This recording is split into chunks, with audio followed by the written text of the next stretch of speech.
Hello, this is Solomon Davis, Right Side Trader. Today is November 4th, 2023, and this is my weekly market review. I'm reviewing the NASDAQ 100, that's QQQ, on a quarterly chart, monthly chart, weekly chart, and a daily chart. This is all for educational purposes only, no trade recommendation here, because as we all know, trading is risky. You can lose money at trading.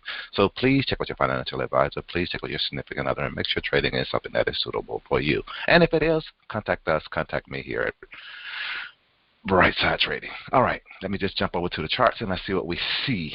Okay, on the NASDAQ, like I almost wanted to give up on it, but it was at a point where it should bounce, and it did. It bounced like we would be expecting it to. And if you saw my TikTok, I actually put that out there. I told people to look out for the bounce and all. So yes, I'm on TikTok also. I put stuff out there too. But let's go ahead and take a quick look at these charts and see what we see and get ready for next week. We want to try to see if we can take advantage of this bullish move that we're having right now and see what's going to happen. Finally, in this last quarter, we have become green. We're back above a level where I expect us to be. I wanted us to stay above. The thing is, now, can we just break this high at 388? You know, if we can break that high, then maybe we can break our all-time highs by the end of the year. But like I was saying, me and some other guys, we were talking about it and all. We say the only thing that looks still is within reach, definitely within reach, the way the Qs and the way the NASDAQ actually moves. Look at these big candles that it can do. So it can make the movement to actually break all-time highs. The thing is, I'm thinking the only thing that's going to do that, we get some really great news, or maybe we have a really good Christmas rally.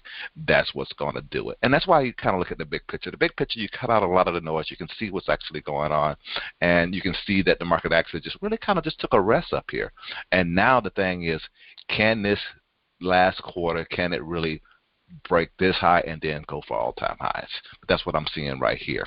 Our stochastic is kind of supporting that. It didn't go down that far on this whole drop anyway, and it didn't really turn over, but it hasn't crossed I-80 yet, and all. So it's still good to the long side, and all. You just have to play it a little bit different. That's the whole thing. And look at the smaller time frame to see how to structure your trades around what's happening. All right, but let's go down to the monthly chart. On the monthly chart, here's that bounce that we was talking about. Last month, we saw that we was actually down here at this area around this 9-10 moving average, whatever you may happen to have on your chart. And I like having the 9. I'm pretty sure I had a 9 here. I went back to my 9, and because that's what I've always used over the years and stuff.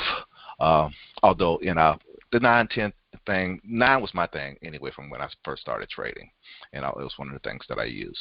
Then when we got to a option meetup meeting that we used to have, it was a guy in there that was talking about the 10, and the thing was technically if the market was above the 9 or above the 10, and where he was looking at things and looking at his big picture, it seemed, yep, that seems to work, and he would say the market was bullish. If it was below the 10, and he would say, oh, the market is bearish, technically, based on the technicals, and it was just one simple indicator. Again, that's what it gets back to. You don't need a ton of indicators to actually play this game. There's a many, for each individual, there's a different way of actually playing this game and making money out there. I have to just put it at that. You kind of, because what most people do anyway, from based on what I've seen and working with people, you give them something, and you train them on something, and then they want to tweak it for a way they can actually see the market. And that's okay. With me, that's okay. You know, because it's all about you, how you trade, and it's your money, and now you got to use your money to make money. You know, and bottom line, that's what it's all about. If you're making money, you're doing great. You know, but as we can see on this monthly chart, we're finally turning green. We're getting ready to reverse. We came down to a support 1. These are quarterly pivots on a monthly chart. And so the bounce happened exactly where we was kind of expecting that. We had our 9 and our 9 moving average and a support 1 level, and now we're getting back above pivot. This is my big thing though here. Can we stay above this pivot? Will we continue to go to an R1 level and break that? And then if we do break that, then we have a chance of actually breaking this high right here. And then if we break that high and get a close above that high on It won't be a monthly picture. It's going to be on one of our lower time frames that's going to actually show us what's happening there. And then we'll be able to see if we're going to actually be able to break all-time highs. But we got a lot, I call it a lot of headwind in order to get there.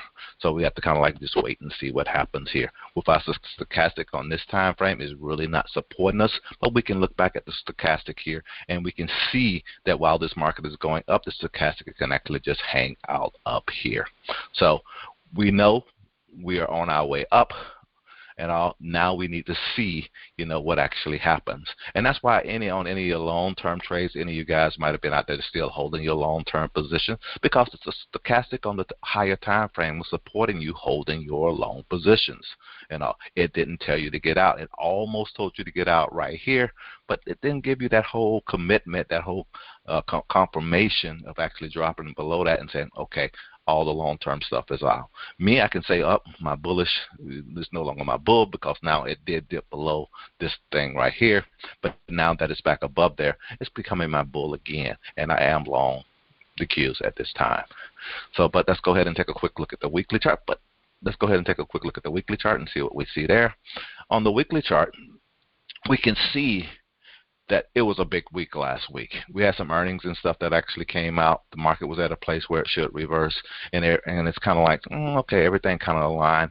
But we kind of like, if you look at people who like drawing trend lines, I'll draw a trend line right quick for you here on this upside like that. You can kind of see that we might be at a top. I like duplicating those lines and then moving them down here like this, so you can see we're in a kind of like a channel that was channeling down. The thing is, now we need to close above this level right here that I just drawn on there, and I'll leave that on here for this week. I usually, as you can see, I usually don't like a lot of stuff like that on my charts, because I can see it, so there's no need for me to actually be drawing it on there. I prefer to just have moving average lines and pivot lines and market price support lines and resistance line, or demand line and supply lines is what I prefer to have on my charts But that's it. What I see on the weekly chart, I see this channel right here actually happening. We actually at the top of that channel, and the thing is now to see if we actually going to break out of this channel that we was in on this trending downward thing. Let's take a quick look at the daily chart and wrap this on up, and you can see this as a better picture. And as you can see here, when we got to the bottom, it was an ugly looking, bearish looking pattern in the wrong location, but then we got confirmation going back to the upside, and this market started gapping up.